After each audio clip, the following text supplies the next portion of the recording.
Une autre technique de preuve que nous allons voir dans le cours est la technique par inclusion mutuelle. Une preuve par inclusion mutuelle, c'est une preuve qu'on va utiliser lorsqu'on veut démontrer que deux ensembles A et B sont égaux. Une façon simple de montrer que deux ensembles A et B sont égaux est de diviser la preuve en deux parties. Premièrement, nous allons montrer que tous les éléments de A sont dans B. Et deuxièmement, nous allons montrer que tous les éléments de B sont dans A. Si tous les éléments de A sont dans B et tous les éléments de B sont dans A, on aura alors que l'ensemble A et l'ensemble B sont égaux, contiennent les mêmes éléments. Pour illustrer cette technique, on va regarder un exemple concret où l'ensemble A, c'est l'ensemble des fractions, des A sur B où A et B sont entiers. Et B, c'est l'ensemble des nombres réels positifs dont le développement en décimale est périodique. Évidemment, on sait que A égale B, mais on voudrait ici illustrer la technique de preuve et donc on va montrer que, premièrement, tous les éléments de A sont dans B et deuxièmement, tous les éléments de B sont dans A. Pour montrer que tous les éléments de A sont dans B, il suffit de regarder le comportement de la division lorsqu'on divise A par B. Regardons un exemple concret. Si je divise 3 par 7, on voit que on commence avec 3, si vous voulez, le reste est de 3, mais qu'ensuite, en mettant le 4, on obtient 28, ce qui fait que le reste est de 2.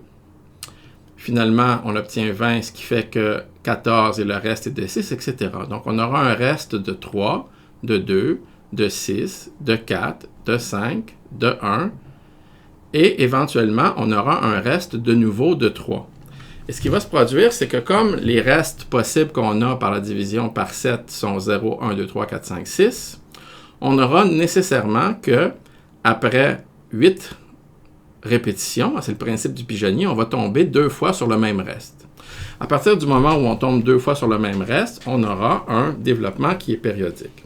Et donc, sans entrer dans le détail formel de cette partie de la preuve, on peut voir facilement que toutes les fractions ont un développement périodique. Maintenant, on aimerait montrer que tous les nombres qui ont un développement périodique peuvent s'exprimer comme une fraction. Encore une fois, ce n'est pas important ici d'entrer dans le détail de cette partie de la preuve, mais on raisonner de la façon suivante. Voyons un exemple.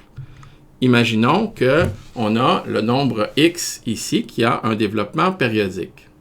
La période ici est 6, 7, 8 et 9 qui est répétée à l'infini.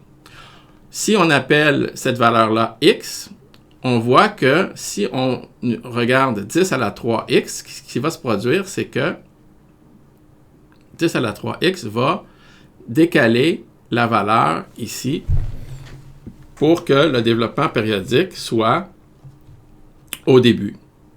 Si on multiplie par 10 à la 7, on aura que la deuxième itération du développement périodique sera au début. Et visiblement, si on soustrait ces deux entiers-là, on obtient évidemment un entier. Et si on soustrait les deux valeurs, on va obtenir effectivement qu'on pourra exprimer x comme une fraction. Et donc, je vous invite à relire le document si vous voulez voir la preuve plus formelle, mais on peut montrer que tout développement périodique peut s'exprimer en fraction. Et comme tout développement périodique peut s'exprimer en fraction, et que toute fraction peut s'exprimer en développement périodique, on a effectivement démontré que les deux ensembles sont égaux.